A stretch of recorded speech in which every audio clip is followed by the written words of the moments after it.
Hello, welcome back. This is Overwatch Everyday. Yesterday we were starting our damage placements. We ended 3-0, predicted gold 4. So today we're going to be continuing through our DPS placements, hopefully getting a few more games in. Yesterday we were talking a lot about aiming and some cooldown usage on our Vendetta. I feel a little bit bad though since yesterday the Vendetta game especially had quite a few like frame skips and drops in the recording. Just did a bunch of work and called in some a tech wizard friend of mine to help fix the recording stuff. So hopefully it should be better today. Um, like I mentioned in our last video, anytime that I think I might have a little bit of a longer queue, I usually go into this custom game code, backsets, aim training, and warm up. I just like to warm up, especially when I'm queuing DPS, because execution and making sure your mechanics are as good as they can be is a really important part about climbing. Even if you are understanding maybe kind of like what you want to be doing in a lot of fights or how you should be playing, if you find a good spot to sit in and you have opportunities to shoot the enemy team, if you're not able to actually like connect the shots, it can be really rough to climb sometimes. So making sure your aim is as good as you can get it before going into the game can be a super valuable tool. I'm hoping rank wise, maybe ideally we can like try to finish in flat today. That would be wonderful. We've been going up quite a few ranks per game in our placements. So I'm wondering how long that streak will sort of last. It's okay if it's not, if it doesn't continue too much longer, or if we're just going to be placing a lower rank. I saw a lot of your comments and saying that you guys would like to see me sort of climb up each rank to champ, no matter where it sort of ends. Don't do any off-screen grinding, which I'm more than happy to do. I love playing the game. I love recording these videos, so I would be more than happy to pump those out. Here, it looks like we're going to be on Lijiang. That enables us to play a lot of different heroes. Most hit scans are pretty viable here, most flex DPS, and what I mean by hit scan and flex DPS, the hit scans are going to be the ones that are pumping out really big, primary, like consistent damage onto the team. I just call them hit scans because generally the heroes that do that are going to be hit scans, but even heroes like Hanzo can sort of fall into that role. Other things that I might refer to them as is like shooters. So heroes like Bastion, Cassidy, Emre, Sojourn, Soldier, Hanzo are all pretty viable here. I think that with Lijiang being a little bit more of a close range map, it might prioritize some more mobility. So heroes like Sojourn or Emre could be pretty good. Flex CPS are also really good because generally you're going to be putting a lot of mobility into those Flex CPS heroes. Here we're going to be seeing a Sigma, Cassidy, Wuying, and Lucio. My thought process is that my Wuying is going to be primarily trying to heal my Cassidy and my Sigma, using most of their resources to do that. And we're going to want to be playing a little bit longer fight. Our Sigma needs some time to cook, get their damage in. They're not able to sort of run people down like a Reinhardt would.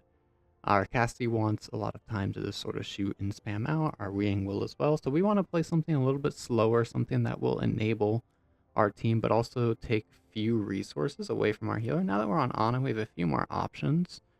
Soldier can be good here. Reaper can be good. Tracer is always kind of like a staple. I think that we are going to try and play some Genji though. The idea behind Genji here is that now that we're on the Ana, we're able to keep our frontliners up much easier, as well as if our Wings are able to get orb on me, then I can be going for some pretty deep flanks. We see the Soldier Mercy going this high ground, so I'm actually going to contest this. And we have caused a decision for their shooters. So basically, during that time, we zoned out their Mercy and their Soldier to make our fight here in White Room like really strong for our team. Essentially, we were pressuring them so that my team would have been taking a 4v3 in this sort of like center room, and we were stalling out 2 people up top without committing that much or putting ourselves in a super dangerous situation. So our team would have an advantage fight, and as soon as we couldn't stall them any longer, we just backed up and helped make it a even more advantaged fight by having a 5v3 in there for a second until their soldier dropped.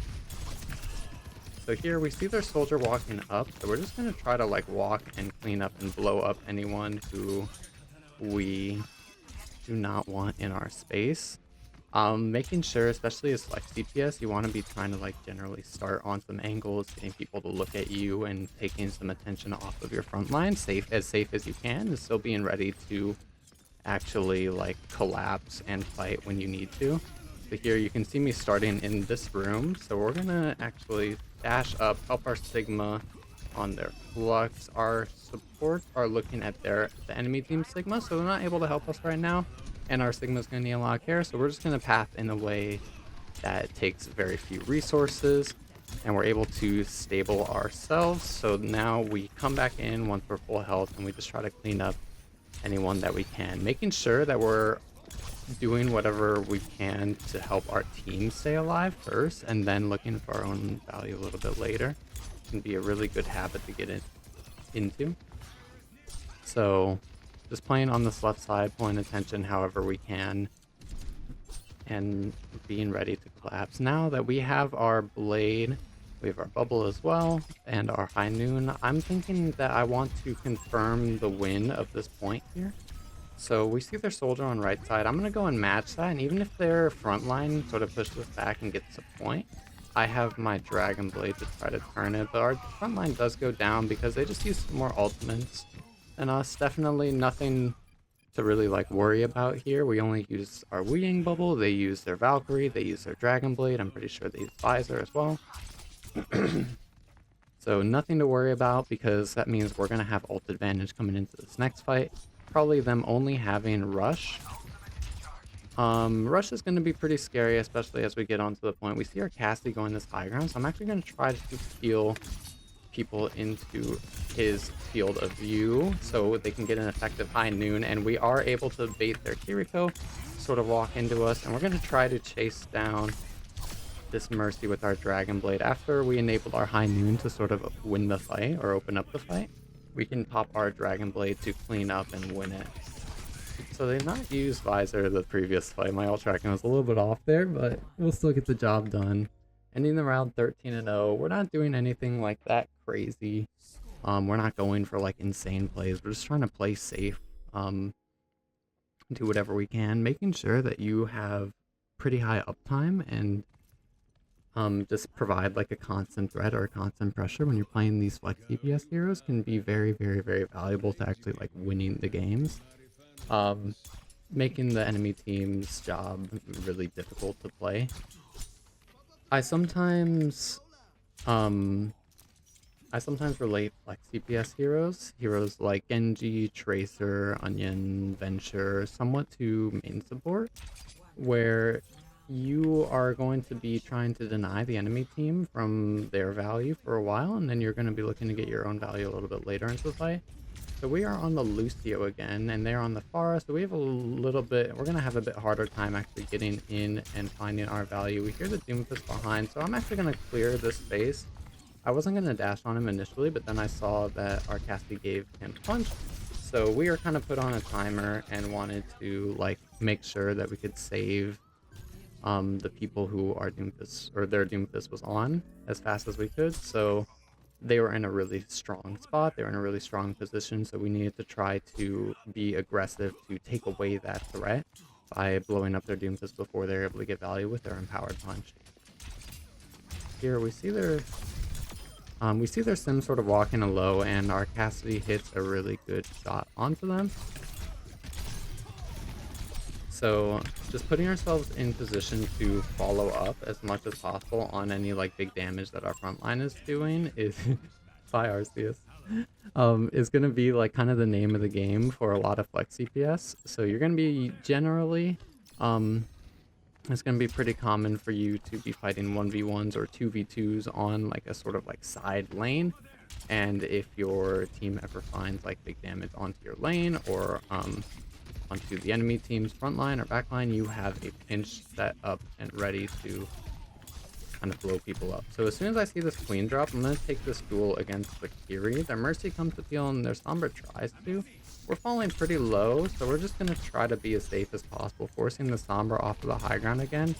She has no TP, and we're going to, as soon as we have our health back, we're going to poke their Junker Queen out. Knowing that they don't have any damage for us, we're able to step into that room and look for any extra little value. We know this bar is on the left side. I'm going to try to make it kind of difficult for her to get out. It's pretty hard mechanically to actually like kill the Pharah. So we're not going to like commit our dash until we see them walk into like a more closed space or make our shots a bit easier to hit. Our Sigma unfortunately gets hacked out of Flux, but we are able to force the Valve. Even if I die here, I think that's super chill. I think it's actually probably best if I do die here. Yes, so I'm just going to jump off the map. I don't want to stagger too long. Our team went down. I was not able to back up effectively, and I'm not able to kill the Pharah Mercy. So I'm just going to try to get back into the fight as fast as I can. I probably should have jumped off a lot sooner, or just tried to die to the Pharah sooner, or play more aggressive onto their backline, see if I get any trades. But because I took too long to sort of decide what to do, we now have lost effectively like 2 fights because my team had to fight that 4v5 in the last fight, and I want to try to minimize fights like that as much as possible. That was a pretty bad fight for me. So we see their rush coming out and their EMP. I don't exactly want the ult. I try to dash in to get the beat from my Lucio, but I am not successful in doing so. So they're going to be using some of their huge ults here. It's something that we need to be carrying. Next fight is going to be their Junker Queen ult, but now that they have their rush and their EMP out, most of the things, and Valk, used Valk to fight before, most of the things that can stop our Dragon Blade from getting a lot of value are already used, so we can be really aggressive here, and I'm actually going to use it on this queen to make it hard for them to ult later. So we bait their Sombra onto the point. We know that they're outside, and they end up getting booped by our ball, and I think that will be it for the game. Mercy finds a res, but they're not able to touch. We'll be closing out this game. Going 23-2, I think that we could have done a little bit more if we didn't, if we decided a little bit earlier if I was going to die, or if I was going to like sort of crash out onto that Pharah Mercy when I ended up in their spawn. We probably could have ended with a much more convincing second round. A double punch, I don't see that very often. And I think that we would have actually had a little bit better of a KD, but honestly, very fine for our first game. We shoot up to gold 2, still looking like we're going up about 2 ranks per game, which we'd love to see. I'm very happy about. Hopefully we are going to be able to finish in like diamond-ish. That would be wonderful. I think that would be around where our support is, if I remember correctly. Our support's in plat 4, very, very okay, very fine. Maybe we could catch up to our support today. That would be awesome. Now, looking at these maps, we have Atlas, Hollywood, and Oasis. All of these maps pretty fun. I think my personal favorite out of these is Oasis when I'm on DPS. Hollywood can be pretty fun too, but I feel like if you're trying to play flex DPS especially, it can be a little bit rough because those high grounds are just so oppressive and so good for hit scan. But we do roll Oasis. I'm going to see what my team wants to be picking here. We see a Reaper Hover, Kiriko, Lucio, and Diva. This will open us up and push us sort of in a more hit scan direction. You can be playing double flex DPS. Well, and like in the end, whatever is comfortable for you and whatever you feel like you can find the most value on is very a-okay. You'll see a lot of people specializing in flex DPS or in hit scan and not trying to do both at high ranks because they do play very differently. There is a lot of like kind of different rules that you want to be following when you're playing a flex DPS versus playing a hit scan. It can be kind of unintuitive to some to pick up one or the other. But as long as you're playing what's comfortable and what you think that you can find the best value on, don't be afraid to sort of like stick to that. Especially with DPS, I think that there's a lot of ways to get value on a lot of different heroes. So we see Emre with Kiriko, Lucio, Diva on City Center. There's a few things that we can go here. We have a pretty higher mobility comp. I could go Tracer or Reaper or Genji. We could try to lean into a double flex or a double hit scan direction with like a Cassie or a Ashe. I think I'm going to try out Echo here though. I don't think the Echo is the best pick possible. I should have TP'd out. Oh. But I think that can definitely be pretty solid. We're going to be taking a lot of like similar rules or ideas that we just had when we were playing Genji in our last game. Siri, please. Is I want to be putting myself in situations and spots that will enable me to follow up on any big pressure that my team creates. So here I saw that the soldier felt kind of low, and I see that my Diva's taking a lot of aggression. So we're just going to try to, because we know that a lot of people are like looking at our Diva, it opens us up to find like our own kills as much as possible. That's our trigger to start getting aggressive, to start finding our frags in the mid fight, because with Echo, you're going to be like really, really squishy, but you're going to have a lot of damage output and a lot of kill potential. You can be very like sort of assassin-based hero. I'm going to try to see if I can stall up here for a while.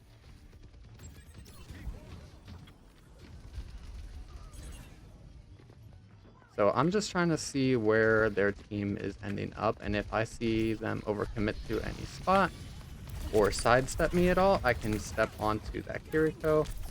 And because I did not use my fly by stalling on that high ground to get in, I'm able to just use my fly to get out, even though I flied in a really, really risky spot there when I saw both their shooters sort of looking at me. I got really scared. So we're just going to dupe Emre because we get low and we get caught out in a spot. They do end up rezzing Emre, but we...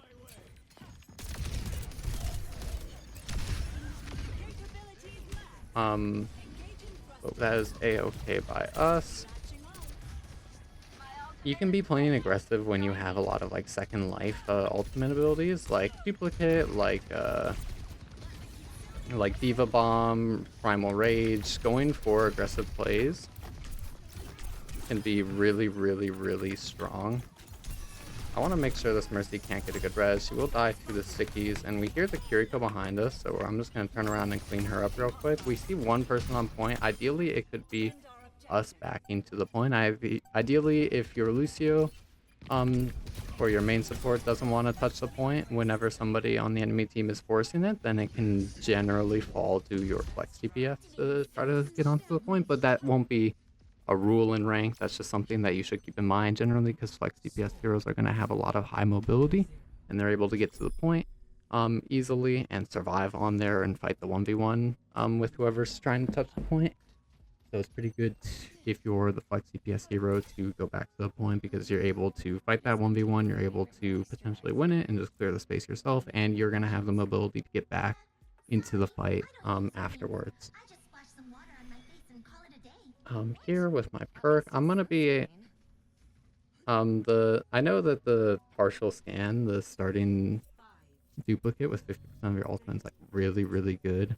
I do also like the movement speed and the longer range beam, but because this is a little bit close to range map, I'm actually not gonna take the longer range. I'm just gonna go with the duplicate.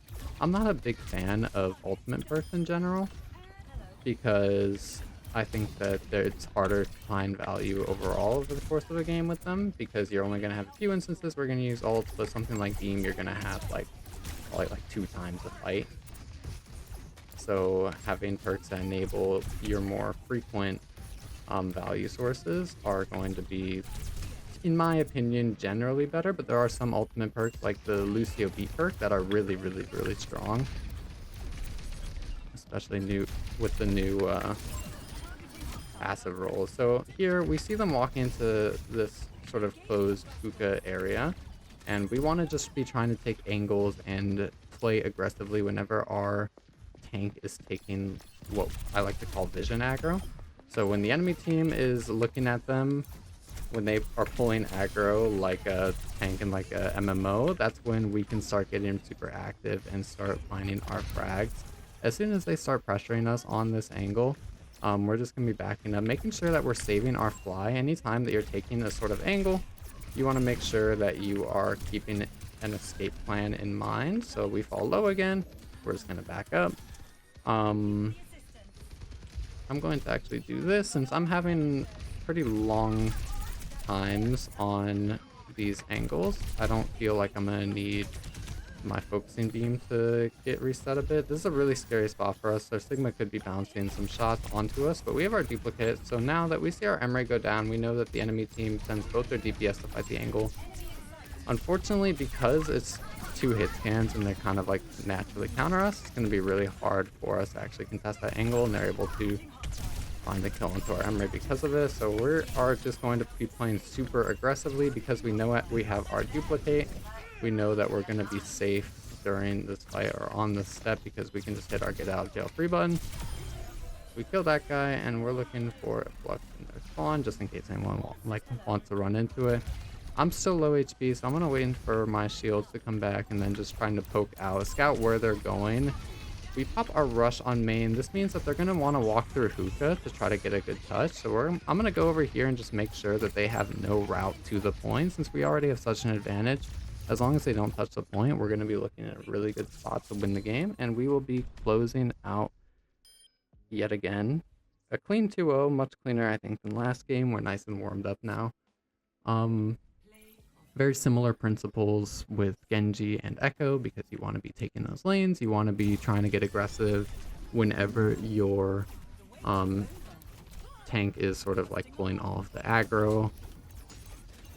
So you want to be finding your damage value there, and ideally if your team is getting like pressured, you being on like an angle or some sort of lane is going to pull some attention away from them as well and open up a lot of opportunity to enable your team to find their own values.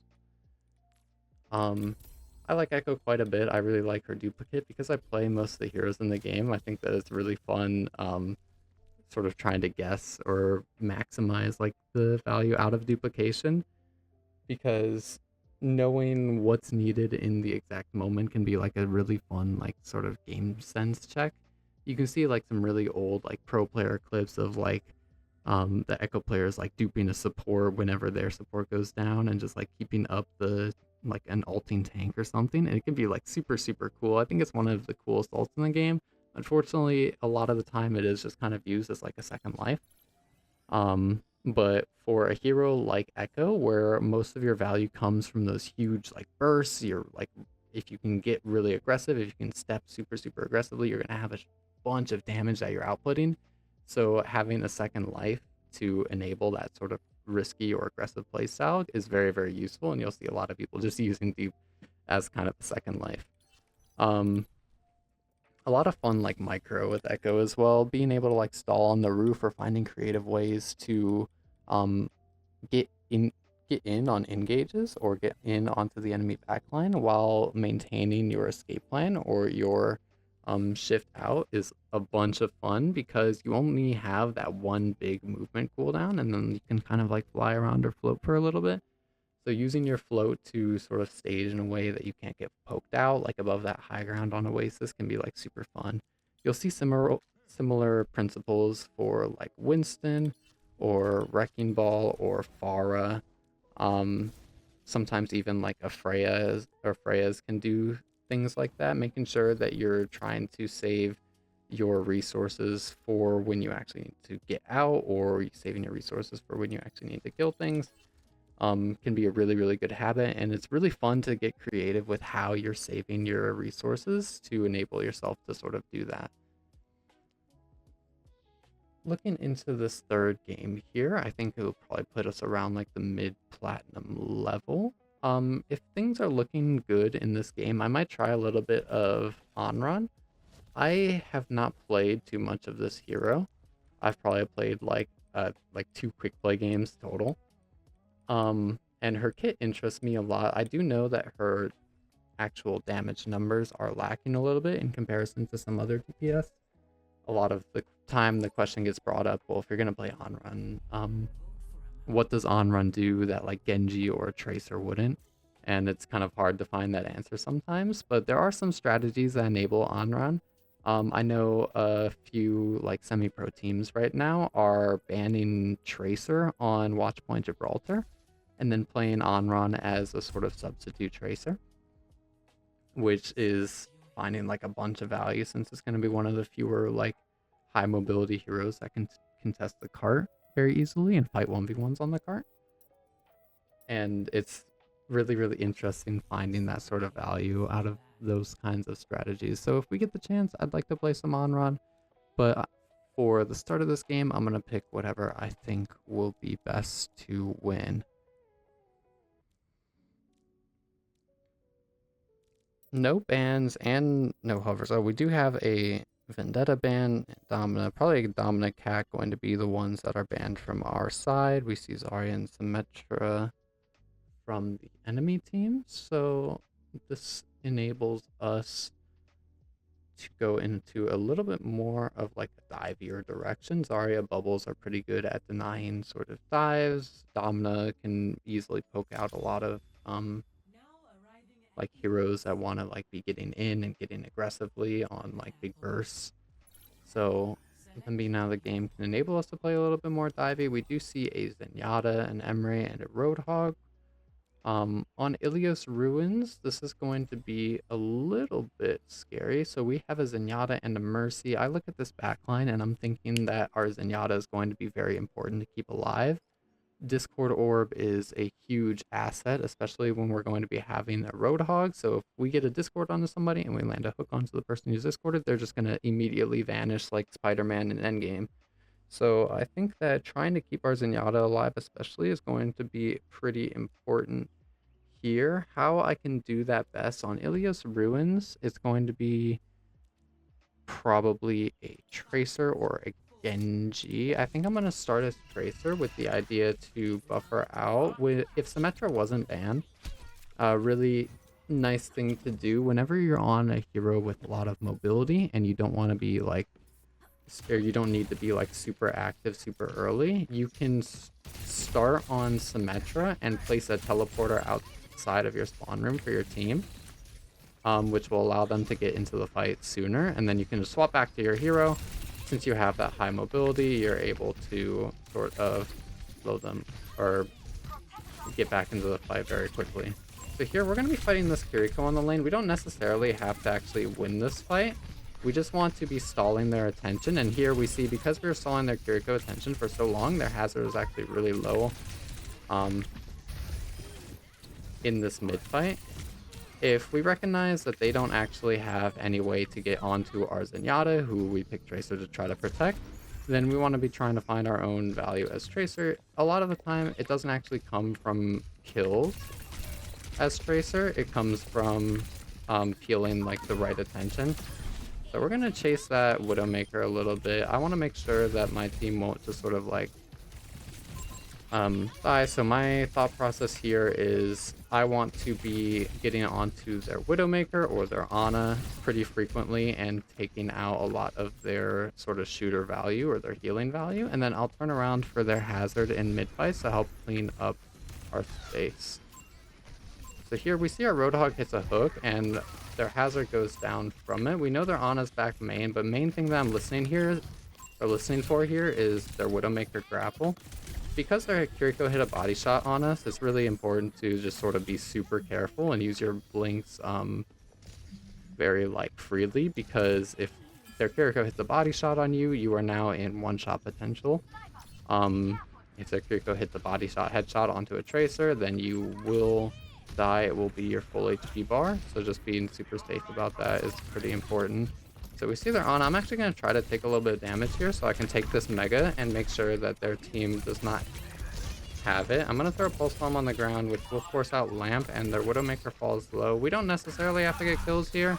It'd be nice if we did, but because we hit their backline as the rest of their team was walking into our own team, it will be splitting up, making my team basically fight a 4v2 while I was stalling 3 people.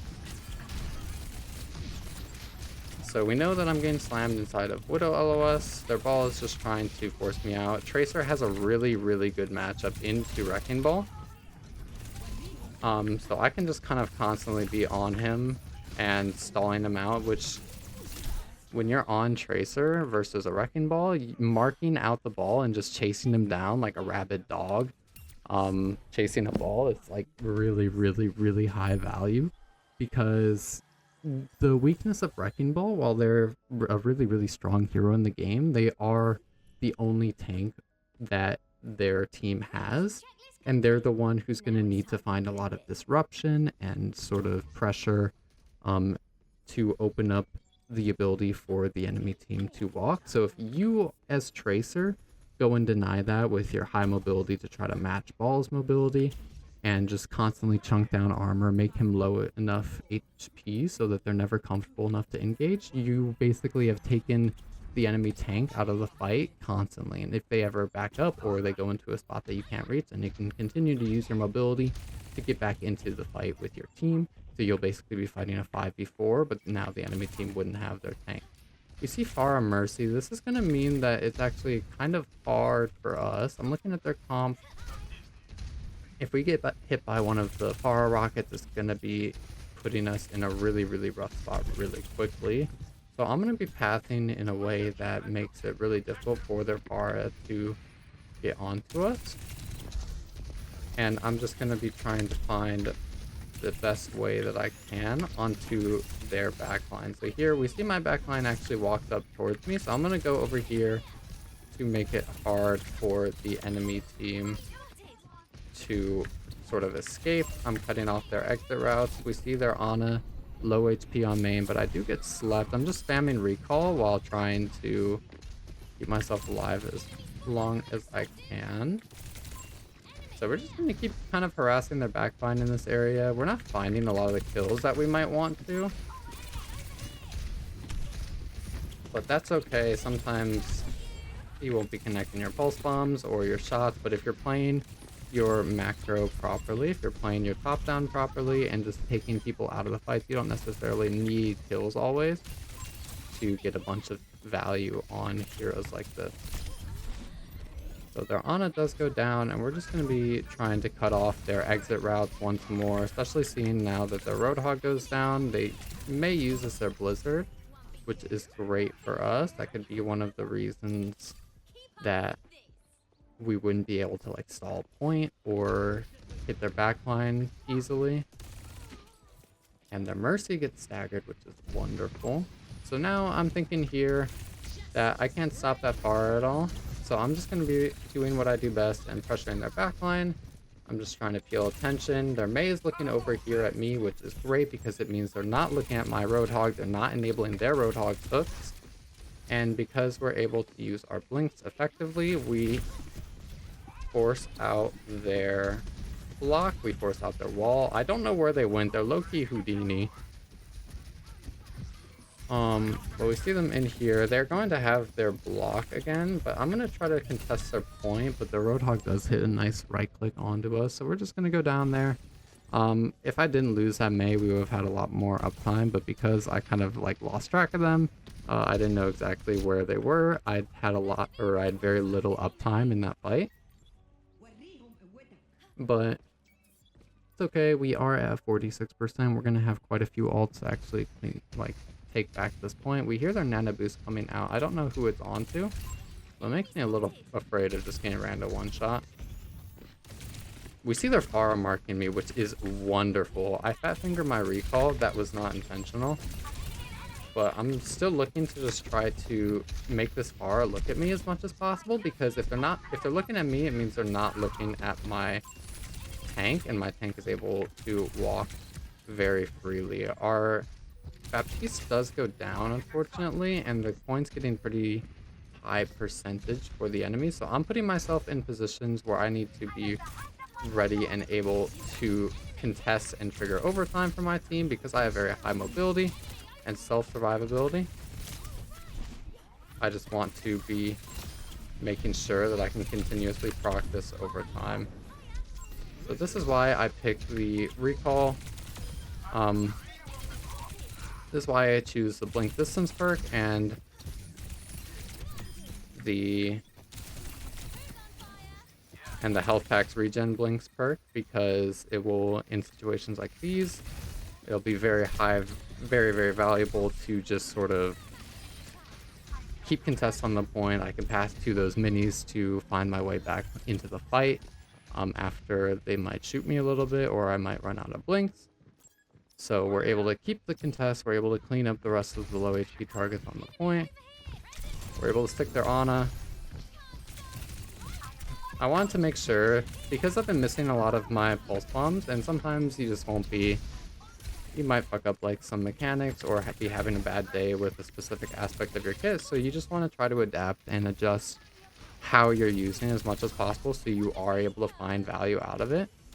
So I'm just going to try to be pretty sneaky whenever I have my pulse bomb, letting them walk or put themselves into positions that's going to be really easy to hit. I'm not going to be going for these like fancy blink pulses anymore because I'm not hitting them. But since I'm not hitting them and I can recognize that, I will do what I can to still find value in this game. And with my ultimate, that was a really good wall from their Mei. So I'll be slowing it down and making it easier for myself. We see their Mercy res, and if we're able to kill this Mercy, that would be amazing. Even though their Barrage is online, now without their Mercy, it's going to be very hard for their team to actually follow up on it. I just said I wouldn't go for any Blink Pulses, but because it was a tank, I figured that maybe I would have enough hands to actually Blink Pulse the tank because he's just really big. But I do end up missing anyways. It's not a good pulse bomb day, but that is a-okay. We are still able to take the win here, going 24-1. Not too shabby. We end up getting play of the game as well, which is great. This is a kill onto the Mercy, and then pressuring out the Pharah because we know that their Mercy is not around. And then the pulse bomb miss. Why'd they have to put that on the big screen?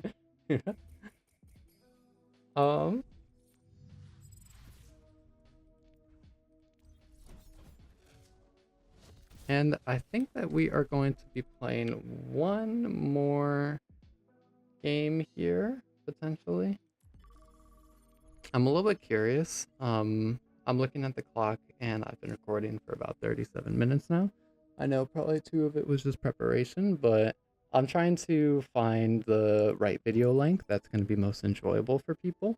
And I'm thinking that trying to get my videos under an hour might be probably best. It'll be pretty digestible, I think, for a lot of viewers. It'll be not as much of a commitment as like a full like hour length video. So I'm gonna be trying to aim for like that 45-minute mark.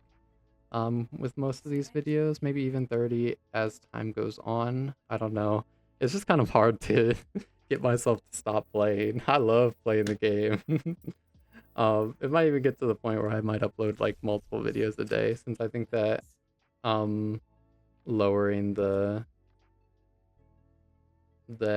general playtime of videos can be really good, because I'll be able to talk a little bit more about like overarching concepts across heroes or across games easier, as well as I think they'll be more digestible. But I don't know, let me know what you guys think down in the comments. What do you think the video length should be? What's comfortable for you guys? I'm more than happy to adjust or do whatever makes people sort of enjoy the series the most. So here on New Junk City, this is going to be a kind of brawl-based map. We see our Doomfist and our Zenyatta sort of insta-locked. Very okay. Zenyatta can be pretty difficult here at times. We do lock the Venture as well. Reason Zenyatta can be difficult is because, especially on this first point and some of the other points, it can be pretty close range and pretty point focused of a map, where it might be a little bit easier to get onto the Zenyatta. We have a Zenyatta Moira. This is a pretty interesting backline, and I think that it can be a little bit hard to play around. sometimes, especially since our Zenyatta wants to be playing like really, really longer fights, and our Moira wants to be playing super short, like bursty, brawly fights. Because Moira is going to have some of the best healing output in the game, but some of the lowest duration of that healing. I don't have my Sojourn controls set, but I am gonna take this fight anyways. So here, whenever we're playing with like a comp that doesn't exactly make like too much sense, we're just gonna be trying to play to like any advantages that we can see and playing our own game, making sure that we're maximizing our value that we can and not getting caught up in like super duper maximizing like team value, because there's not like a coherent direction to enable. We win the first fight, but I am going to back up and try to swap my controls a little bit here. Oh, I want to go fast. I want to go fast. Let me go fast. Combat. All right. Because I took a while to adjust my controls, my team does go down, unfortunately, but I will be much more consistent in my mechanics later in this game. Because we're down so many already, I'm actually going to go for a really aggressive play onto their Moira. Because we're already at such a disadvantage and we lost a lot of the heroes and sort of resources that we would need to clutch up that fight. I wanted to go for any opportunity that the enemy team gave me to clutch up, which if I was able to kill their support off of like that engage, it would have given us a chance to actually turn things around. Knowing when you should go for like really aggressive plays like that is how you're going to be developing what a lot of people refer to as like the clutch gene. But then the actual execution of those plays, your raw mechanics, is going to be extremely important as well. So here, because we have our slide, we're actually... The idea is that I could go onto that angle and I'd be able to slide back as soon as I would be pressured, but my movement was unfortunately lacking a little bit, so I just kind of walk into both their mines. It's all good though. I'll be playing some Undertale later. Clearly I need to work on my bullet hell gameplay a little bit, but we do end up capping the point anyways. We see that our Onion kind of walking in, and I'm struggling this game. I'm still finding like a lot of kills and some value, like finding the exit frag onto the Kiriko there is pretty good. But I really didn't expect my HP to sort of blow up that much. I'm going to be playing a lot safer, especially since our Moira is going to be playing around our Doomfist and our Venture a lot, who are going to be needing a lot of healing. I want to try to find a lot of value while taking up as few resources as I can. So we hear the tire. I'm going to throw a slow onto their Onion, and our Doomfist is able to clean it up. Still worried about this tire, but it will run out before it gets to us, which is great news. Taking this high ground, I'm actually going to pop my overclock here. Because they're using their coal, I want to make sure that it's going to be hard for them to walk. And their Doomfist is going to fall pretty low behind us. I want to be putting myself in a spot where I'm going to have some pretty good dashes, and it's going to be hard for the Doomfist to actually get punches onto me. So I'm just playing around that pillar, ready to kite behind it as soon as the Doomfist wants to step onto us. And we will be cleaning up the fight. Kind of unfortunate that we used a bunch of ultimates there, but A-okay in the grand scheme of things. So we're going to be playing here. This is actually pretty uncomfortable for me because I think that it's going to be really easy for their Doomfist to walk in and find a punch onto us. It's going to be pretty easy for a Junkrat to spam us down, but they do end up swapping to Reaper. I'm trying to slow this Doomfist as much as possible. I tried to slide in to protect my Zenyatta a little bit. Even if I got punched off the map, I wanted to try to keep them up, especially because with the Doomfist alive, they're going to have huge clutch factors, but Discord is going to cut that Doomfist uptime in half.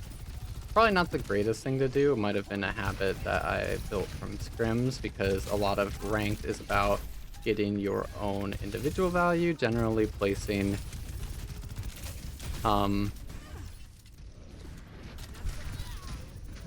like the sort of fight into someone else's hands will be a pretty good way to lower your win rate or make it at least 50-50, because sometimes you're going to get teammates, like about 50% of the times you're going to get teammates that will be able to like perform well in like those stressful environments, and then 50% of the time you're not going to get people who will be able to execute, because ranked is just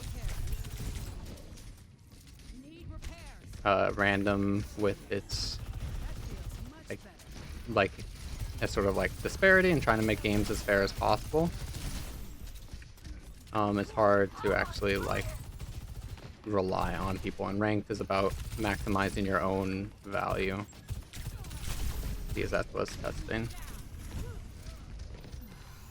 So here, my team will be going down. We're going to be trying to spam out their Doomfist as much as possible there, but we will unfortunately not be able to close out that point. We know that they're going to be walking through this doorway, so we're going to be pretty careful about it. We know their Reaper fade gets forced now, and their Mei is walking. Reaper has no fade, so any opportunity to get onto him can be pretty fruitful here. Trying to be super patient with our rails, and our Doomfist finds an amazing kill onto their Ana. Doomfist still trying to step onto us. I'm going to grab this mini with any hope of living possible, but that is definitely okay that we die there. This fight happening so far away from the point actually is going to make it so us with our respawns are going to get there first. Generally, whenever you're taking a fight on Flashpoint, kind of at the opposite side of the map, you can take it and you can be really, really aggressive, but you ideally don't want to ult. Ulting when you're fighting off the point or as the next point just sort of unlocks is going to be pretty rough, because it doesn't, even if you win that fight, even if you are able to kill the entire enemy team, you're only going to get about like 15 or 10% before the enemy team actually gets onto the point again, because it's because you have so much time after you win the fight to actually like walk to the point. So once you cap it, it's just kind of over. It's not worth giving up your ult economy to win fights off of Flashpoints.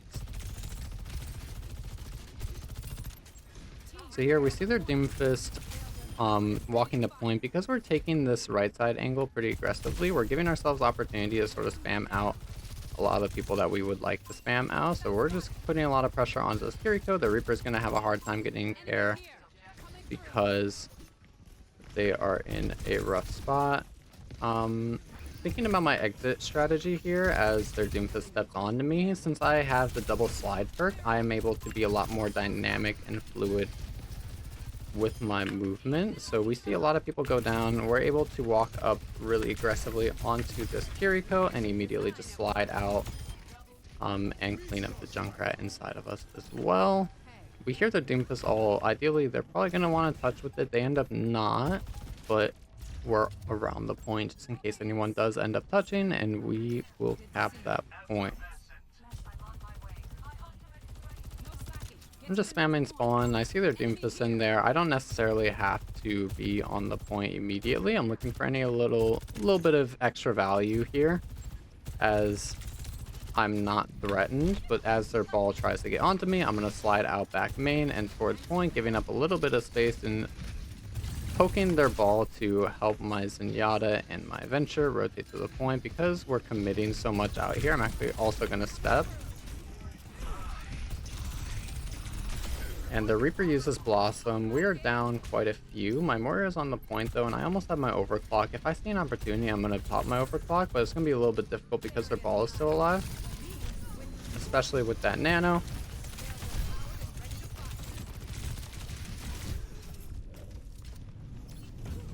I'm very low. I'm going to try my best to get out and kite. My Zenyatta has arrived. I have my overclock, and we were able to stall point this entire time, which is great news. Since I was really comfortable with my position and the people that I could see, I didn't have a reason to sort of like slide in there.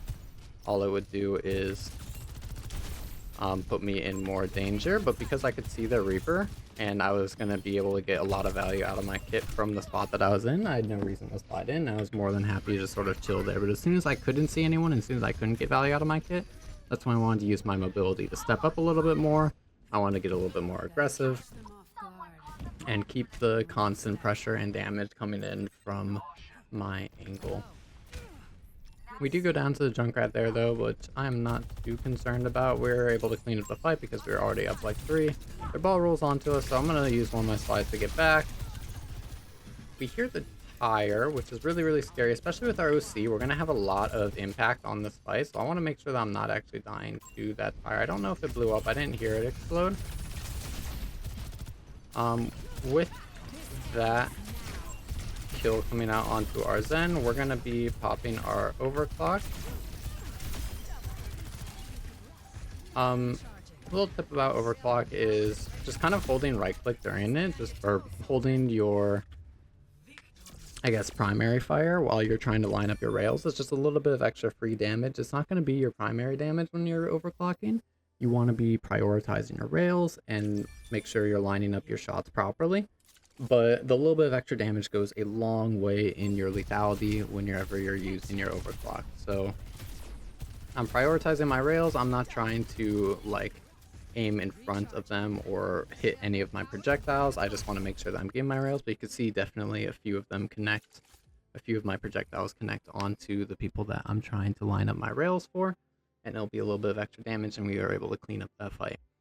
So I think that will wrap up today, going a nice 3-0 yet again with our DPS placements. We now are 7-0 across the total, or are we 6-0? Okay, no, we're 7-0. Wrapping up that game really nicely. Wait, we played 4? Damn. All right, awesome. 4-0 for today. And I had a lot of fun talking about the Flex DPS heroes, especially how Genji and Echo are similar. Other heroes that are similar to that are like Tracer, Sombra, Onion. You can play Sojourn similarly to a Flex DPS or Reaper. But talking about the similarities of the playstyles of those heroes, as well as how we want to be adapting. Before I go, I just wanted to sort of go through. A lot of comments have asked a lot about sort of aiming and what my specs or sense are. I have a very, very low sensitivity. And you don't need to exactly match mine. Making sure that you find a sensitivity that is best for you is really, really important. And just generally playing on some sort of setup or controls that feels right to you is really important. Whatever you feel like you can execute best on, something that'll be second nature that you don't even need to think about, is what you're going to be aiming for. So I play on 3.5 and I have 800 DPI on my mouse. This is going to be on the much lower end. Ideally, most people will probably want to be picking something a little bit higher. The most common and sense that I have recommend is going to be somewhere around 4.5 to 5.5 on 800 DPI. You can use sense converters to see what that would be like with your mouse's DPI. You can search up just sense Overwatch sensitivity converter into Google, and there will be websites that will tell you everything that you would need to know about your sense and how to convert it with your DPI, or even convert it into other games. So that's what my sense is. I have a few special controls for Wrecking Ball. I have melee as my retract grapple, because using spacebar, not having the ability to jump whenever you're grappled to something can be really, really limiting, and it will give you a lot less control over your grapple retracts. Hazard, I have pre-placed wall controls. I don't think I actually played Hazard in our tank series yet, but I do play quite a bit of Hazard. Where is it? There it is. I have pre-placed wall controls. Basically, this makes it so I'm able to see where my wall goes before I actually press it, or before I send it. Kind of like a mate wall. And I have it on just I hold down E and I release it whenever I want to let the wall go. Other controls I have my... I can't navigate this menu, man. I have Kiriko.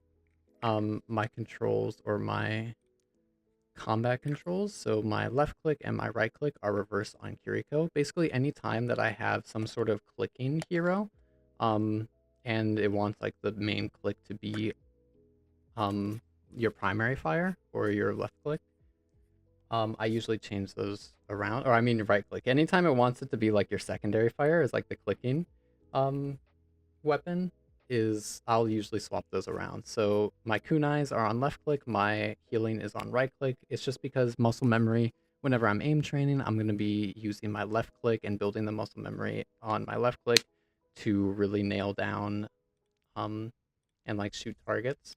And I have the same thing on Sojourn, and that's why I changed a little bit earlier, because rails are going to be quick timing and the sort of projectile spam is going to be a lot more of like a tracking base.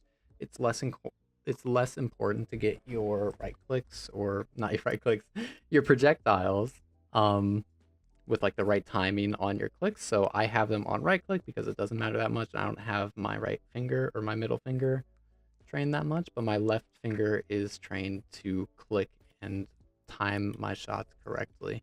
I have a few others, like Zenyatta, but I'll probably post I'll I'll mention any other like controls that I have changed in the description below, but those are going to be the main ones. Otherwise, I play on default settings for basically everyone, all heroes. I don't even change like my scope sense on like Widow or Ashe or anything. Whatever's comfortable for you, though, make sure you try to experiment with your sensitivity, with your hero controls, whatever is like actually useful and beneficial for you to um, execute your plays and climb and improve. Whatever feels natural, I think is best. Each person's a little bit different, so make sure you find out what's best for you. With that all said and done, that was Overwatch Every Day. Thanks for tuning in, and I will see you guys tomorrow. Bye bye.